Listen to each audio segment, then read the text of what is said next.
Hello, listeners, and welcome to Fighting Failure, the podcast where we discuss solutions to the climate crisis. Today, we're talking about paper waste. I'm your host for this episode, Oscar Archibald. And I'm your co-host, Hisham, Kanaan. Let's start with the problems about paper and paper waste in general. I guess the biggest problem has got to be deforestation. In fact, 42% of the global wood harvest is used to make paper. This is less of a problem in Europe, where there's a lot of sustainably managed forests, there's a lot of plantations and stuff, but in developing countries and in equatorial countries especially, where there's rainforests, there's a massive problem of illegal logging, and a lot of this wood is then sent to make paper. 42% of the global wood harvest is used to make paper. And so you could imagine that we've got a lot of illegal deforestation, which is destroying rainforests, destroying biodiversity, causing carbon emissions, which is obviously not good. And that all to make paper, which we arguably don't need perhaps as much as we think we do. Paper, this might surprise some people, but paper is very energy intensive to produce. In fact, according to a website I found, which is theworldcounts.com, paper actually uses twice as much energy to produce as plastic. Obviously, paper is still better than plastic because that can be recycled, and when you recycle it, it uses much less energy. And so overall, paper is definitely better, as well as being disposed of much more easily. In Malawi, actually, where Oscar and I met, up on the lake, or maybe down on the lake, it might be a little bit south of where we stay, but somewhere on the lake, there's this sort of like paper mill or paper plant that was never actually put into use because it was just like totally unfeasible electricity wise, and also I think because of the amount of pollutants that would have been released into the lake water. I might be wrong here.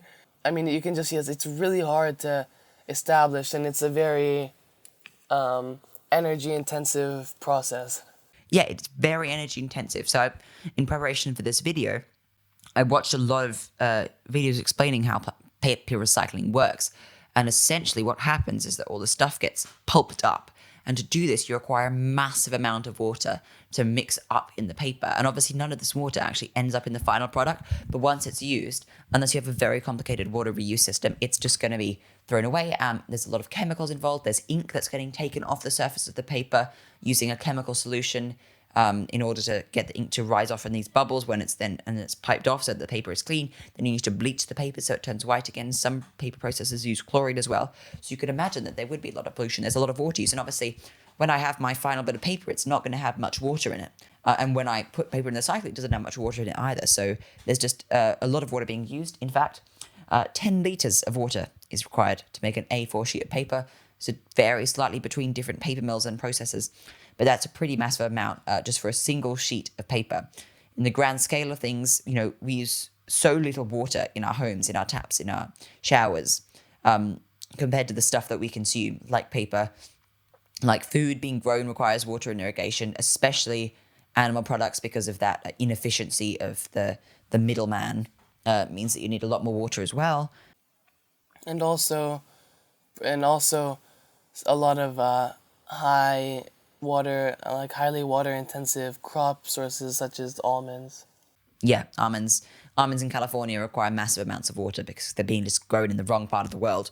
Yeah, I mean that's a really illogical decision on behalf. Yes, it's really strange. Why is California's Central Valley like the most productive region agriculturally in the world? But that's a whole other problem that I think we might have gone into in urban expansion. I mean, we have managed. This is a tangent already. It's only like 5 minutes into the episode. So many problems stem from like people just building and investing into doing stuff in the wrong areas, and then complaining when it doesn't work, and then having to use tons of money and resources, and it's just like, come on. Exactly, you've got to work. It just takes a little bit of logical planning. But anyway, tangent. Sorry. So I'm not sure what most people think about paper recycling, but paper can't be recycled infinitely. If you think about how paper is made, it's made from wood, and specifically these wood fibers, which are nice and long. Then you can pulp them into paper and press it on a roller with heat, and you get this lovely sheet of paper. And each time the paper is recycled, it's pulped again. And that means that the fibers in the paper get shorter every time, meaning at some point it's just going to fall apart. You're not going to have a very good piece of paper. So if you think about photocopier paper, the kind of stuff you're printing, it can be recycled into the same product, the same high quality printer paper, about 5 to 7 times. It depends. After which the fibers are just too short. You can't make high quality paper anymore. After then, however, you can still recycle it again, but this time you won't be making normal paper. You'll be making things like cardboard, brown paper, these egg boxes, tissues, all these sorts of things that have a sort of more fibrous feel, and they rip apart more easily than printer paper, and they're not as glossy, they're not as thin, but they still work for their own applications. So in the life cycle of a piece of paper, although initially there's a lot of energy input to create it from the tree, after that you get 7 times as a piece of photocopier paper, then it becomes cardboard, then it becomes a tissue, and then tissues we generally don't recycle. And so that's the sort of life cycle you could imagine. In terms of how paper is not infinitely recyclable, a way to get a sense for this yourself is to just try recycling paper. So I think we did this once at BMIS in Malawi in an art class in primary school. Or maybe this was an art club after school. I can't remember. It was with an art teacher. And we got... we have done it, yeah. Yeah, we also did it in primary, I believe, yeah. Yeah, I remember doing it in primary school specifically because it was with the primary school art teacher. But we got like tons of, not literally tons, but we got lots of paper. And then we just like wet it and put it in a blender, like just a kitchen blender, but like this paper, and it had like ink on it and everything. It was colored paper or whatnot. Put it in the blender and it goes and pulped it up like they would do in a paper mill. They pulp up the paper, and then you get this pulp, and we would spread it out with obviously a lot of water and yeah, exactly, water use. We spread the paper out on this wire thing, tried to like make it nice and thin. Yeah, the paper mush, the paper pulp on this wire mesh basically. Put the mush on the mesh, and we had to wait ages to let it dry, and finally it was dry, but it was this like really thick, really bumpy, tears really easily. You couldn't really write on it, and so you could tell that the paper had been degraded in quality. Whereas if we had, say, in design and technology, tried to recycle an aluminium can, we would have found it a lot easier because aluminium can be recycled indefinitely because you would just melt down the can. There's probably a blowtorch in DT department in design, and we'd be able to melt it down and reform it. Just because we don't have the equipment, we won't be able to reform it properly, but the quality of the product wouldn't be that different. Whereas with paper, obviously we didn't have the technology to get the inks off, but you can see for yourself how it doesn't recycle perfectly. In a proper paper mill, they have a more advanced pulping. They have these rollers to get it perfect consistency. But you can, basically it's just a way to get a feel for what I mean when I say it can't be recycled infinitely. However, that said, ironically, another problem with paper waste might be that people think it's a bigger problem than it is. And the reason this is a problem is because, especially if you're in Europe or America, your paper is probably mostly going to come from sustainably managed forests, FSC certified, or recycled paper, because paper is economical to recycle.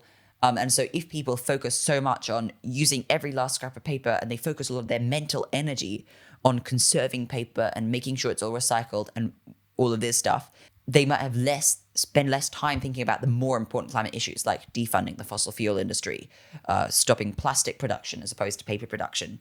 And we don't want to waste our energy on what is really a very small part of the larger climate crisis. Yeah, I was just going to say, I think often people get caught up in this, like, in these smaller issues without seeing the bigger picture and finding out what actually is important to tackle in the present. And although, we're doing this paper episode and there are a lot of problems with paper production in a lot of places, it's not, the number one problem. It should not be a number one priority. Of course, there's things that you can do, which is the whole point of this episode, and we'll get to that in the solutions, to reduce your paper consumption and make your paper consumption more sustainable. However, it's not, the biggest problem, and especially in a lot of places now, with paper being, with the pulp coming from already pre-established tree, plantations, we're not, losing as much in specific to developed countries and in some rare cases developing countries. We're not losing as much forest area to paper production per year as we were, a couple decades ago. So it's not the hugest problem that we need to be stressing on right now, even though, it is something that we should do something about in the long run. Yeah, you summed it up really well there. Another idea that floats around a lot is, what if we just buy everyone an iPad and then we can have like no paper in the whole school? And if you think about the resources that go in an iPad compared to my school where the paper is all 100% recycled, all the books are made of recycled paper, it's all eco-certified, then you can imagine that actually getting all those rare earths to make the, the iPad and all the elements that go into that could actually be a lot more taxing. Exactly, the production process, it's got to be shipped from China, and all of that, and the electricity, that's not the biggest part, the electricity to charge it. But you could imagine all these things could actually make it worse than just writing with a pen and paper. Obviously, there are legitimate reasons to use an iPad. For example, people with learning disabilities, or even if a school just wants to provide more advanced education. But I'd say environmentally, that's not really a very sound argument. And at some point as well, your iPad, starts to... Yeah, we'll talk about this in a future episode. I want to talk about planned obsolescence. Apple is a culprit of this. Other companies are to a greater extent even. Anyway, the last problem is toilet paper, because toilet paper can't be recycled because it goes in the sewage bin, which is why toilet paper of all things is important to make sure it's sourced sustainably, because it doesn't get that second lease of life and that third lease and seventh lease of life through the recycling process. And so we have used a company called Who Gives a Crap, which is you can get ones made of bamboo or ones made of 100% recycled toilet paper. The good thing about toilet paper as well is that it doesn't need to be as firm as printer paper, and therefore it can use shorter fibers that have been recycled many, many times as well. So that's one thing to look out for as well. Yeah. It increases like the lifespan of a piece of paper pretty much. Because ideally, if you're having recycled toilet paper, that is the last bit that the paper has been on in its life. It's the final tier. It's the final tier, so you want it to have done as much beforehand as possible, because toilet paper can cope with being short fibers. Yeah. All right. I think... Any other problems? I don't think so. I think we're ready for the solutions. Okay. Hit the mandolin or the guitar, whichever one you have. All right. I'll grab that right now. You're listening to Fighting Failure.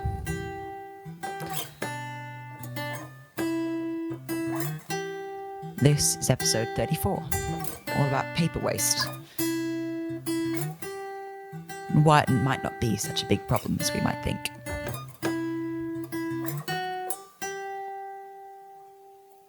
Sorry, I messed it up at the end, so you feel free to cut that part out. So, solutions. Luckily, the biggest solution to paper waste is recycling, which is economically viable. I mentioned this before. Unlike plastic recycling is almost never economically viable. It's just way, way cheaper to produce plastic from scratch using oil rather than to get old plastics, sort them, and try and reshape them. It's not really very possible. Paper, meanwhile, it saves massively on energy. It's easy to collect and sort, which means that most paper is recycled. About almost 80% of paper in the UK is recycled. And the issue is, of course, that I don't know how much higher we can push that. I think knowledge about recycling paper is pretty high. I don't think many people throw away paper in the general waste bin. The thing is, right, is that not all paper can be recycled. And specifically stuff like tissues and toilet paper I mentioned before. If stuff has got grease stains on it, so if you've got like a pizza box, that probably can't be recycled because of the grease on it. Not all paper can be recycled ultimately. So that's why obviously we use cardboard rather than printer paper for food, because cardboard is a shorter fiber product. It's going to be near the end of its lifespan as paper. And that's something to think about as well. Also, it holds up better when it's not multi-layer. Paper recycling uses 70% less energy than virgin paper and produces less air pollution as well. Obviously, it doesn't have to use any trees. So we would suggest trying to buy recycled paper where it matters. So what I mean by this is, for example, like rather than every 2 years you buy a stack of A4 from the shops for your printer at home. What I mean is that, where you work or where you go to school, if you ask the admin team at your school or workplace or the people who manage the printer, if they can source recyclable paper, because it's generally quite cheap these days, like 100% recycled paper for the printer, then you could imagine like my school goes through like so much paper. It's incredible, like tons and tons of it, probably literally tons of paper. And so that matters a lot more when your corporate environment is buying tons of of paper that it's recycled than the stack of paper that you buy every 2 years for your house. I mean, even though it's only a fraction of all paper now that's made off non-plantation wood sources and is actually a cause of mass deforestation. It's still important to reduce that number further. Because we're already deforesting for enough reasons. I mean, we don't need one more reason. Of course, reducing that in any way is the best thing to do. And so, of course, buying recycled paper when possible and where it matters is a very large solution in this sort of scheme of paper waste. Even if it's coming from a sustainable plantation, it's still recycling uses 70% less energy than virgin paper, which means that obviously you're saving if the energy is produced by fossil fuels and all that sort of thing, as well as the chemicals used in the production of paper from wood. One other thing, possible solution, this might not work for everyone, but lower quality papers tend to use less wood because they can use like a wider range of the stuff you can get from the wood. For example, it takes twice as many trees to make a ton of printing paper compared to newspaper, newspaper, that sort of low quality, flimsy stuff. So it might not work practically for everyone to use low quality paper, but generally lower quality papers will be better because they're also likely to be further down the recycling, timeline. Anyway, next solution is to check for the FSC, Forestry Stewardship Council, I think it stands for, logo. It's on basically everything these days, but it's worth checking for it because that's a certification that it's going to be coming from a sustainably managed forest. So the broader solution to deforestation is, of course, sustainably managed forests everywhere. Ultimately, we can't recycle all paper forever, and that's okay because paper can be disposed of without causing too much damage to the environment because it is made of wood. It can be returned to the ground. If it's shredded, it's more surface area for decomposers. It can be composted responsibly, and that's all going to work out. Paper is very much a renewable resource because we can renewably produce more trees. And in fact, if paper just like stays in an archive somewhere, it is acting as a store of carbon because you've cut down the tree, but then you're storing the carbon from that tree in your cupboard or whatever. And then where that tree was, there's a new tree being planted, which is sequestering more carbon. This is not how we're going to solve the climate crisis. We're not going to solve it by printing out everything and archiving stuff. That's not a good idea. But you get what I mean in terms of the sustainability generally of paper compared to things like plastic. All right. Next solution is when recycling yourself. So this is where we get to like the personal actions, the stuff you can do yourself rather than the stuff that needs to happen on a wider scale. And luckily with this topic, there's a lot. Yeah, so, I mean, what can you do? So, do not recycle paper with food stains or other non-recyclable elements. For example, takeaway boxes and cartons because these generally cannot be recycled. And in some places, if you put something in the recycling bin that should not be in the recycling bin, they consider the whole recycling bin, your whole bunch of recycling, once it's dropped off, to be like contaminated. Then they won't recycle anything in that box. And then you end up just causing a whole bunch more waste. It's easier just to make it easier for them and to reduce that cause of waste. So check out with your council for specific instructions. I mean, we know in Vermont, we do separate our recycling from our trash, but if there was some slight mix-up, it would not be, an end-of-the-world crisis because in Vermont they do separate their recycling. I don't know if it's by hand, but it's done. They have a whole system for it. So they'll separate your trash. Anyway, so I mean, like, Vermont sort of does seem to be a big step ahead in terms of recycling and composting, as I like to point out. And so next, beware that tissue paper, laminated paper, waxed paper, and plastic-coated paper all cannot be recycled. Again, just saving your council the trouble of putting it in the recycling bin. And also just avoid laminating, of course, and plastic-coated paper because, for obvious reasons, it's just putting more plastic into the world and simultaneously reducing the possibility to reuse and recycle our paper waste. Of course, print on both sides unless you're using the other side for scrap paper or drawings, or if it's a very specific case where you can't or if it's a very specific case where you cannot print on both sides, like who knows if you're printing like a lead sheet for music or something and you don't have to flip the page, but of course, it's a small thing. You could probably just get on with it and flip the page and see the flip side. So, of course, just trying to print on both sides. And finally, not shredding paper or cutting it up into small bits, as this makes it incredibly harder to recycle. And obviously, if it's, ultra sensitive, then shred it. But again, just checking with your counsel. Sometimes checking with your counsel can be done online. Sometimes it's an in-person thing. Often there's like a website or something. Yeah, often there's a website, some sort of online source that your local government puts out. But just check to make sure, if it's possible or not. Because sometimes shredded paper is not accepted into recycling, and sometimes councils will allow shredded paper into garden waste. And so, it depends on the case and does require some action to find out how that system sort of works. We talked earlier about how the fibers get reduced when you cut, when you're recycling paper. It's the same thing when you shred it. It makes the fibers too small for them to be able to effectively recycle the paper. And so that's really important to note. You have to check because some councils will just straight up not accept recycled paper. Not recycled shredded paper because it's too small to recycle. However, because it is organic, essentially, some councils will allow you to put it in your garden waste bin if you have a garden waste bin with the soil and stuff because it will compost. And so this is the thing that's going to vary council to council and country to country. So you just have to check for yourself, but something to keep in mind and research so that you don't make a mistake and contaminate your recycling bin.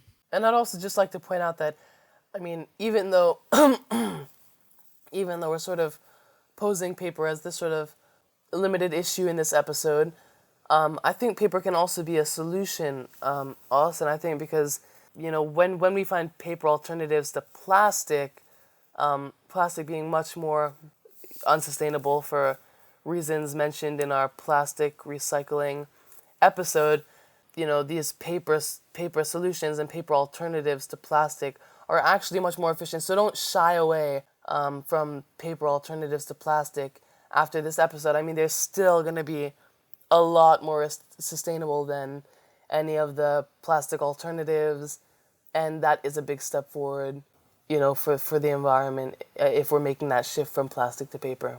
And so the last set of personal actions would be fold your toilet paper. Because if you fold your toilet paper once, then you're like halving the amount you use, because obviously toilet paper never gets recycled. We talked earlier about getting recycled toilet paper as well. And prefer paper to plastic. I think Hisham mentioned this, didn't he? Prefer reusable to paper. It's much better to use. But if you fold your toilet paper, aren't you using more? I guess the idea is don't take two, of those blocks of toilet paper and fold them in half to make one block, when you'd be using one block alternatively. Like, take one block and fold it into half, and then... You take two and you fold it so that's like 2-ply, and then you wipe, and then you fold that again, putting, obviously, the dirt on the inside of the fold, and then you do it a second time, right? That makes sense. I'm understanding. All right, cool. Yeah, good to clear that up. But obviously, go back to what I was talking about. It's better that if you use ceramic for your, plates than to use a paper plate every night. I think that's fairly obvious. Prefer paper to plastic, but prefer reusable to paper. With that, we will see you next time. Thank you for listening. Yeah. This has been Fighting Failure, and see you in 2 weeks. Goodbye. Take care.